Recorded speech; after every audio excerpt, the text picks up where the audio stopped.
আমাদের হচ্ছে ঘেরের পাড়ে, এটা হচ্ছে ঘেরের একটা পাড়, এই যে আমার এইদিকে হচ্ছে ঘের। এই ঘেরগুলো হচ্ছে বাগদা চিংড়ি, গলদা চিংড়ি বা হরিণা চিংড়ি, এই ধরনের চিংড়ি উৎপাদন করা হয় এইসব ঘেরে। আর ঘেরের এই যে মাঝখানে একটা পাড় থাকে, আর পাড়ে দেখেন মানে জায়গাগুলো ফাঁকা রাখা হয় না, চাষিরা কখনোই ফাঁকা রাখে না, মানে যতটুকু সবজি পারে উৎপাদন করার চেষ্টা করে।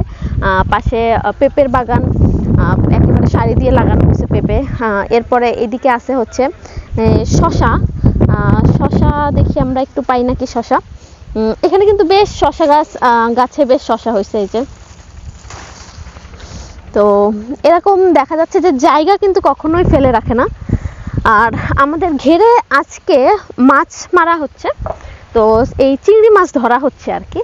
তো আসেন আপনাদেরকে একটু চিংড়ি মাছ ধরা হয় কিভাবে এই বিষয়টা একটু দেখাবো। এটা হচ্ছে বড় জাল দিয়ে পুরো ঘেরে আর কি টেনে তারপরে উঠানো হয়। আর এইদিকে দেখেন একটা পেঁপে গাছ, বাট ছোট গাছ, কিন্তু কতগুলো পেঁপে হয়েছে। আর এগুলো সবই কিন্তু কার্বাইড মুক্ত বা ফরমালিন মুক্ত। আপনারা অর্ডার করলে আমরা একদম ফ্রেশ পেঁপে গাছ থেকে তুলে আপনাদেরকে পৌঁছে দিব। তো আসেন, আমাদের মাছ তোলা হবে হয়তো কিছুক্ষণের মধ্যেই। তো এই দৃশ্যটা একটু আপনাদেরকে দেখানোর জন্য। এই যে এদিকে হচ্ছে মাছ ধরা হচ্ছে, অনেক বড় একটা জাল। তো জাল দিয়ে একদম চারিদিক থেকে মাছগুলো টেনে নেওয়া হয় আর কি। তারপরে এক কোণায় এসে এগুলোকে ওঠানো হয়, বড় একটা ড্রামের মধ্যে করে মাছগুলো তোলা হবে। এই যে মাছ ধরা হচ্ছে, মানে মাছ জাল টেনে উঠানো হয়েছে। এটার মধ্যে হচ্ছে গলদা চিংড়ি আছে, গলদা চিংড়ি পাওয়া গেছে বেশ কিছু।